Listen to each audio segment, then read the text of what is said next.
I love that company. My city. Last remaining steel mill in California. How are you? Good, how are you?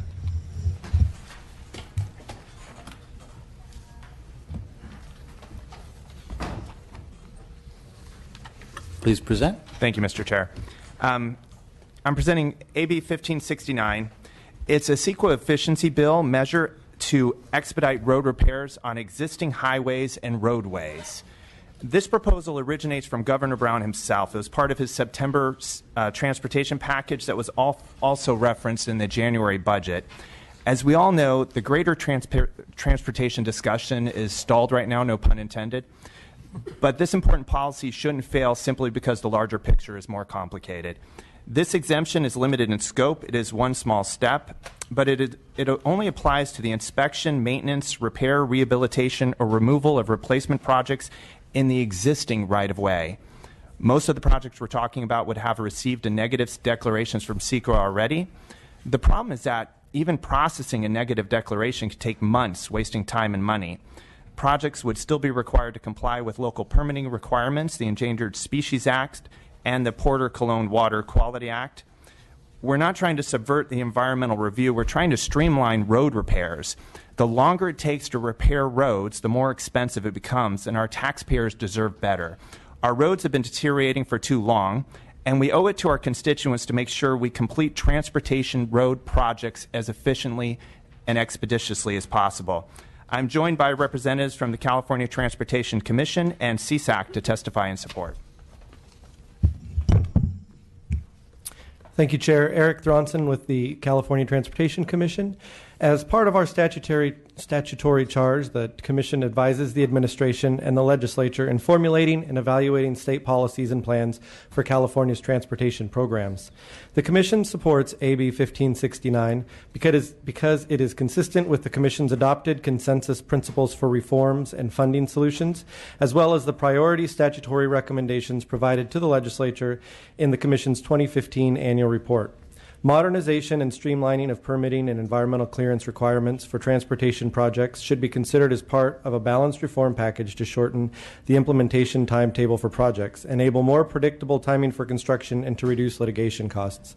Unfortunately, we don't have a reform and funding package moving forward yet. This is a very no-nonsense portion of the proposal that has been floated, and we believe that it is a very important step for the legislature to consider, despite the lack of a full package. Because it applies only to projects in existing rights-of-way, AB 1569 will result in accelerating project delivery and saving the state money, while at the same time having no meaningful impact on the state's environment. Therefore, the Commission has voted to support the measure, and I'm happy to answer any questions if you have any. Thank you. Thank you. Mr. Chair and members of the committee, Kiana Valentine with the California State Association of Counties, pleased to be here in support of AB 1569 this afternoon. We believe that this is a modest and appropriate expansion of existing CEQA exemptions for projects in the existing right-of-way, and that this bill strikes the right balance that will allow us to repair and maintain our existing transportation infrastructure in the most cost-effective and efficient way, and still meet the need to protect the environment and our natural resources. As the author mentioned, we have a $78 billion shortfall over the next 10 years on the local street and road system, in addition to the $59 billion backlog to maintain and bring into a state of good repair state highways in the state. Crumbling infrastructure has many negative impacts that range from economic impacts to safety, but also air pollution and GHGs as motorists sit in congestion. So not only would this bill provide cost-effective solutions to expedite projects and realize cost and time savings, we also believe a well-maintained transportation network provides positive environmental benefits as well. So for those reasons, we are in support of this bill. Other witnesses in support? State your name, your organization, and your support. Thank you, Mr. Chairman. Dave Ackerman, representing the Associated General Contractors. We're in strong support with the passage of this bill. I think the local agencies and state will see the cost reflections and reduced price in their bids. Thank you. Thank you. Good afternoon, Mr. Chairman, members. Rebecca Long with the Metropolitan Transportation Commission, the 9-county regional planning agency in the Bay Area, in strong support of the bill. We're very supportive of the bill on its own merits and hopeful that if this bill starts to move, perhaps a funding package will as well. Thank you. Mr. Chair and members, Brett Barrow with United Contractors in strong support of the bill. Mr. Chair, John Moffitt on behalf of the American Council of Engineering Companies of California in support. Mr. Chair, Chris McKaylee on behalf of the Civil Justice Association of California in support. Good afternoon, Chair and members. Matt Kloppenstein on behalf of the San Bernardino Associated Governments in support. Moira Top on behalf of the Orange County Transportation Authority in support. Amy Mago on behalf of the California Chamber of Commerce in support. Steve Wallach on behalf of the Napa Valley Transportation Authority in support. Thank you. Witnesses in opposition, please take seats.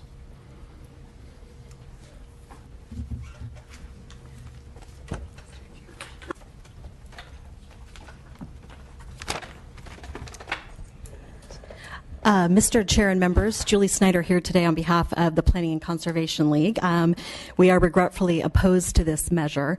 We actually negotiated the original roadway exemption with Assemblymember Olson back in 2012 to address the high rate of fatalities on rural roads.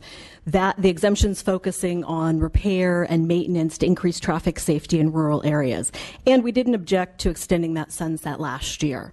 However, this bill moves far beyond the original intent of what we negotiated and exempts road repair, replacement, removal, and the addition of auxiliary lanes, regardless of the reason, anywhere in the state. We think this blanket approach belies the state's strong interest in air pollution and, among other things, as well as the asthma-inducing effects of adding new traffic lanes, which is a big issue in a number of our rural and urban communities. We think environmental review is the appropriate tool under CEQA to discover these impacts, decide how they can be mitigated. So we must oppose this bill. Thank you. Good afternoon, Chair, members of the committee. I just wanted to apologize to the offer for the lateness of our opposition. Kyle Jones with Sierra Club, California. I just wanted to echo, I guess, many of the points that Julie just made here and just kind of suggest we don't see that there's a need for this bill, given that there are so many existing exemptions for maintenance and repair, and that many of these projects, as stated, would likely lead to a negative declaration or mitigated negative declaration. We don't want to see the public outreach piece of CEQA go away. For that reason, we have to oppose today. Thank you. Other witnesses in opposition? To the committee. Questions, comments from the committee? Mr. McCarty. Sure. A question for Mr. Steinnorth. But before I get that for the question, just that certainly if this was with the funding package, that would be a much more attractive thing before us today. But I understand. That's for another day, right? Yeah. We need to pave the road to that. Pave the road to that. There Okay. you go. But you did note that that the neg deck process is costly and cumbersome and so forth. But as noted in the analysis, it does mention that there are some exemptions, which was just alluded to. So I'm wondering if you could articulate why those aren't good enough. Right, of course. Well, there are exemptions currently, and there is a probability for those to be of great value. But there is a tremendous amount of backlog and work that really the NIMBY aspect and the people that can just really get and challenge that make it so that the $59 billion that we're referring to, we're not moving forward on that, and we need to be able to try and just get that process moving as quickly and expeditiously as possible. The areas that I represent, we drive the greatest distances to go to our work, that the roads are our life's blood, and we need to be able to make sure that we're constantly repairing those roads. And Mr. McCarty, your point is, when we have the challenges that are placed, that may be a pathway, but that still will add 6 to 9 months into a potential roadway construction repair process, and that 6 to 9 months could make the difference to really whether this makes sense or not financially for these communities. Well, other comments, questions from the committee? I'll just say, nice try. Look, what we need is funding. Most of your witnesses talked about funding. All of us agree is funding's the central issue. If you want to solve this, my suggestion would be to vote for a tax to fund road and infrastructure maintenance. And look, I have a very discriminating eye about CEQA exemptions in general, but if there was a strong enough public benefit, I would look at them. But to me, the idea of providing you what you like about the package doesn't help pave the way to funding. It actually would close the door on it, because if we teased out the parts that you like about the governor's package, why would you vote for the governor's package? So the chair's recommendation is no. I would say that this is a nice try, but if you really want to help, vote for a tax. Mr. Jones. Thank you. I'll move the bill, and just to kind of chime in here on the taxing and spending aspect of the legislature, Mr. Steinwarth, I appreciate your efforts here. And I'll remind the witnesses and the legislators that are here and the audience that when I first got elected in 2010, the state budget that year was $86 billion. This year, the governor is proposing a $122 billion budget. So in the 6 years that I've been in the legislature, the California State General Fund has gone up over $40 billion, which is almost 50% from where it was when I started here. So while there will be much debate in the legislature and amongst the voters on initiatives and bonding and tax increases, the legislature does have plenty of money to spend if it wants to make the decision to take some of that $40 billion, and that's an annual increase, not $40 billion since 2010. It's a $40 billion increase just this year over where we were my first year. We could start doing some of these projects and pay cash for them as we go. So with that, I'll move the bill and hopefully get a second. There's a motion and a second.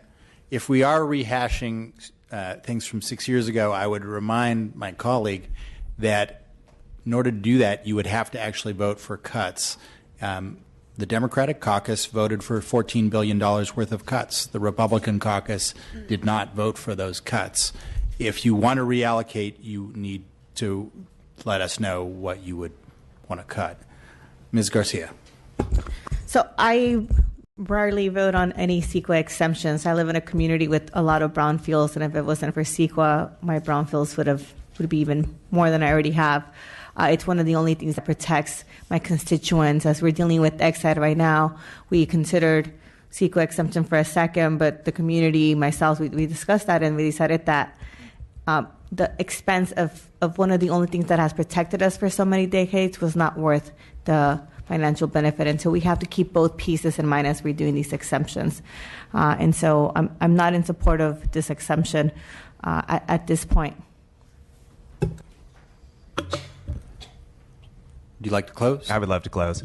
I understand and I appreciate your levity, Mr. Chair, and I appreciate the fact that you're making it a Republican-Democrat thing. But in my district, my neighborhood, my community, they don't care about Republican-Democrat. They care about roads to get to their work. We talk about a $15 minimum wage. They need to get to their jobs to get to that minimum wage or whatever the job that they need. And the best way to do that is we need roads that are fixed and repaired, and we need to get out of the way. We're elected so that we can make sure that these roads are repaired and people can get to their jobs.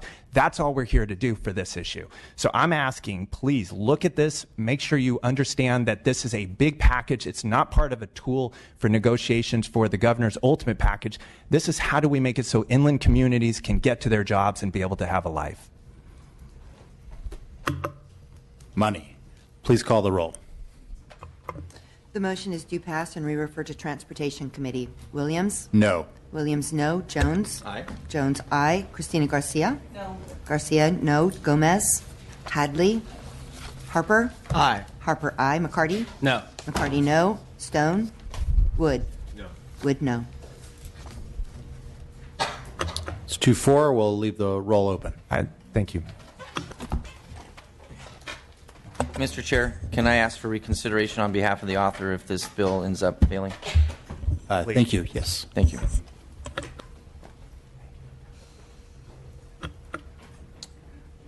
Mr. Mathis.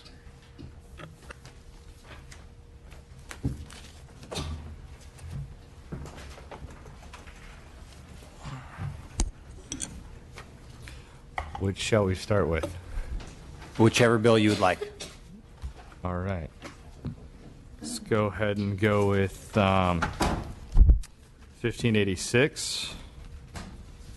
And first off, Mr. Chairman, I'd respectfully ask to take up author amendments to add Sites Reservoir along with Temperance.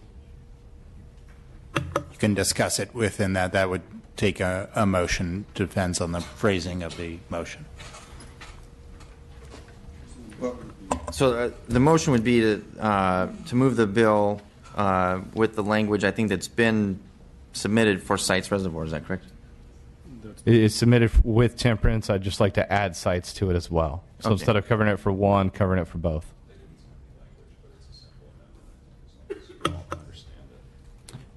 Next time you would want to submit yes language to us, but generally that, so you would be voting on an amendment that you have no language on. I trust the committee and the Republican consultant to work it out appropriately.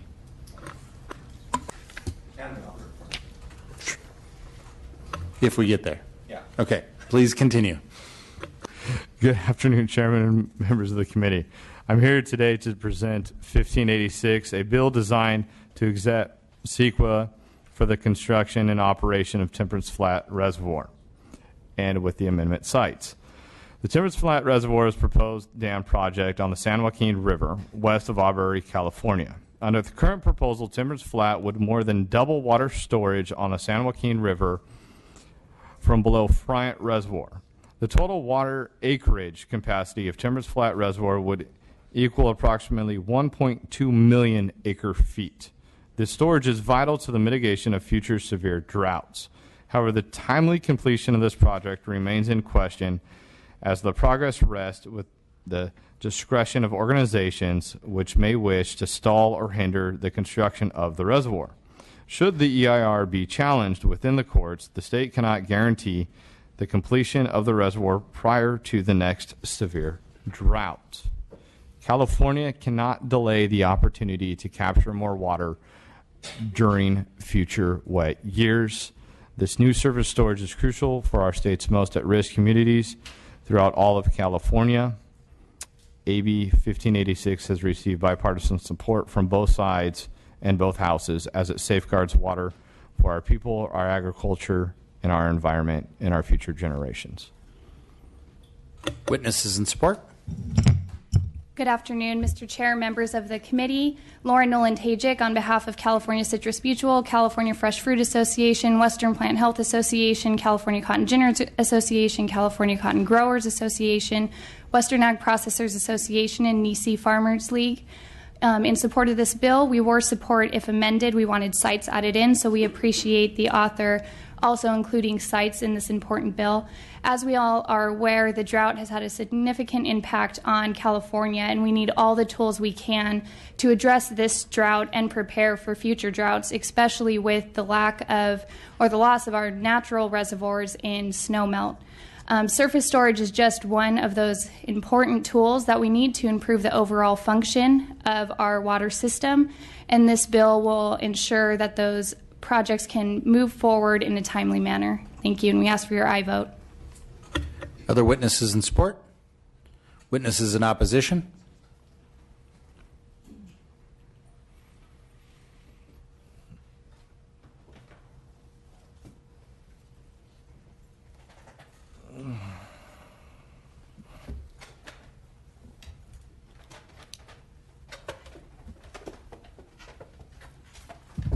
Chair and members, Dan Pone for the Judicial Council.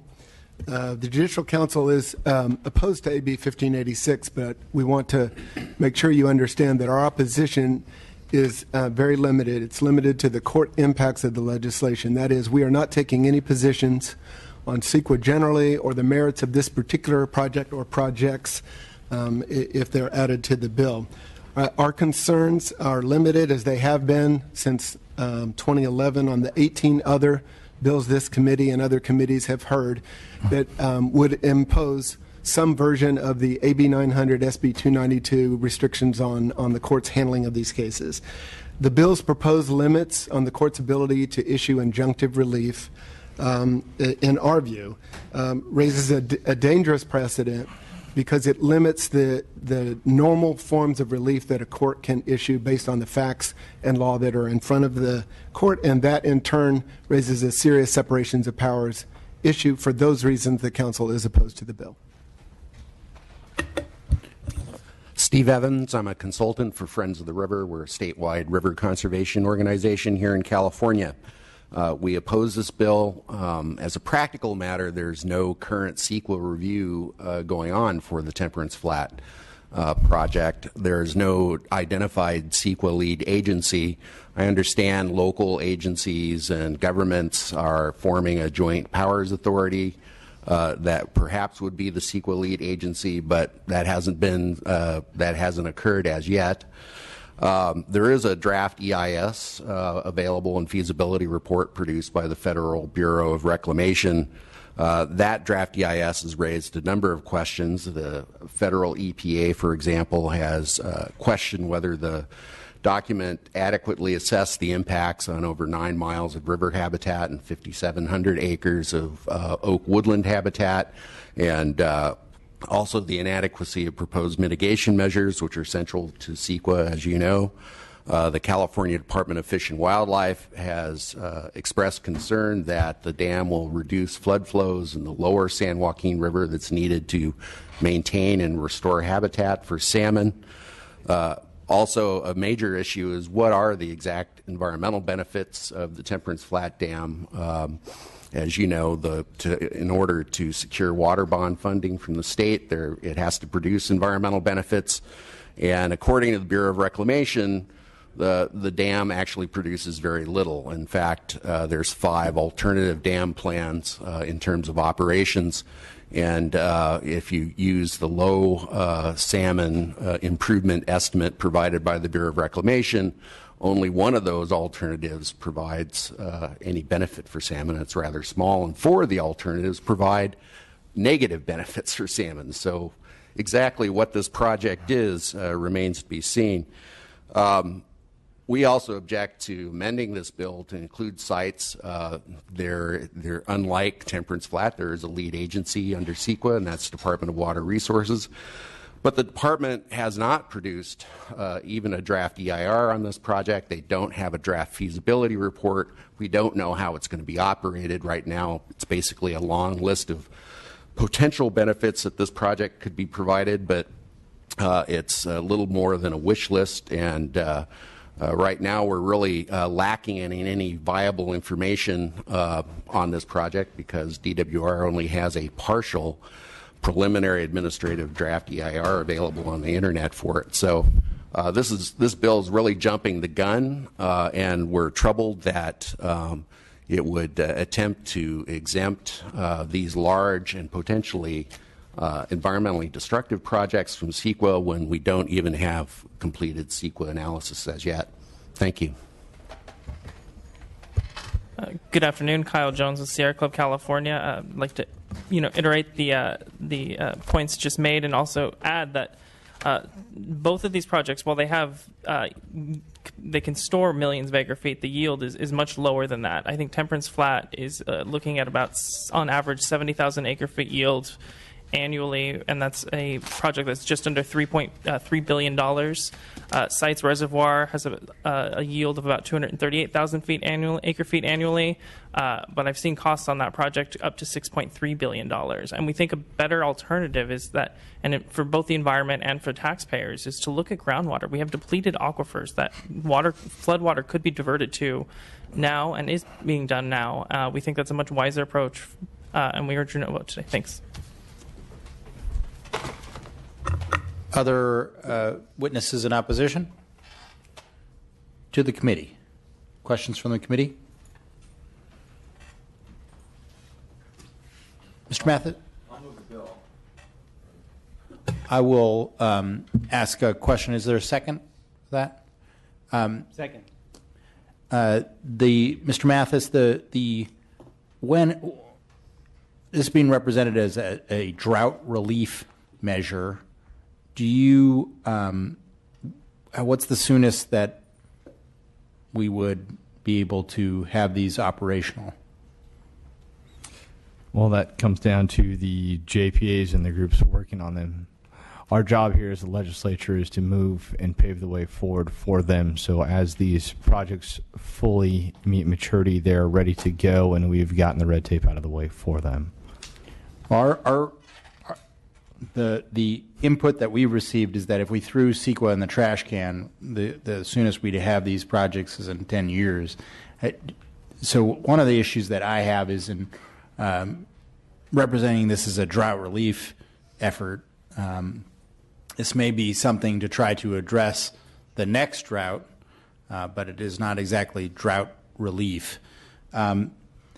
Secondly, to the point of the witness, we right now, unfortunately, have a huge amount of unused capacity in our groundwater basins, and there are now hundreds of adjudicated groundwater basins where you can store for a price water, but at much lower prices than building these dams. That, I think, is an important alternative to think about. But the biggest issue here is that this is extremely premature. The 900 exemption, the AB 900 exemptions, even if you went past the problems that have been indicated today with those, in that case, stakeholders were brought together. That included environmental and labor stakeholders. Pre-mitigations for the project were worked out to justify that kind of streamlining. No such process has taken place. There's not even in one of these cases an entity as a lead agency for the project. And so this would be premature even if we agreed with the policy. And my recommendation as chair is a no. I understand. I'd like to address some of the concerns. Sure. In my close, Please. if you may. First, I understand the concerns with the court impacts, but I'd like it noted that we did do this exact same policy for Levi Stadium, which is where Super Bowl was held, and also the Warriors Arena, which has been built within 2 years and opens this October. I quite literally did a cut and paste on the language. Moving forward for other concerns from the Friends of the River, the original EIS report for temperance was approved back in the 90s to address the concerns and the benefits. You know, let's talk about the benefits for the salmon here. One of the concerns here, and this gets into some of the settlements, is, you know, the concern of cold water for these fish. Well, if you have a small kiddie pool in your front yard versus an Olympic pool in your backyard, that kiddie pool is going to heat up a lot faster. So an increased dam water storage of the surface water will actually cool water and help benefits for the fish over the long term. Moving into the concerns of groundwater, members, Chairman, temperance has the ability to hold an additional 15 million acre feet of water, and the problem with the groundwater recharge is you can't just flood it out. You have to build the storage to hold the water and then slowly let it out so it can seep down into the ground for groundwater recharge. There's a certain process in which you do this, and that is by increasing the storage capability to hold that water and then slowly release it versus just letting it out as a flood. So there are proper ways to do this that those who are hydrologists, who are the experts on this, suggest that we do.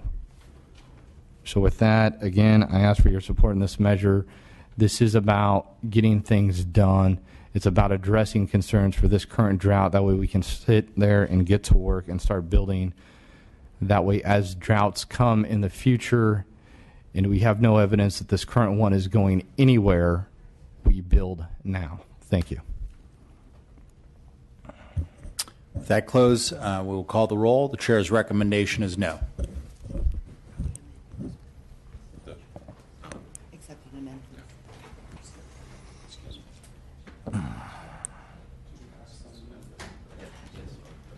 So the motion was due pass as amended. And re-refer to Judiciary Committee. Williams? No. Williams, no. Jones? Aye. Jones, aye. Christina Garcia? Gomez? Hadley? Harper? McCarty? No. McCarty, no. Stone? Wood? Wood, no.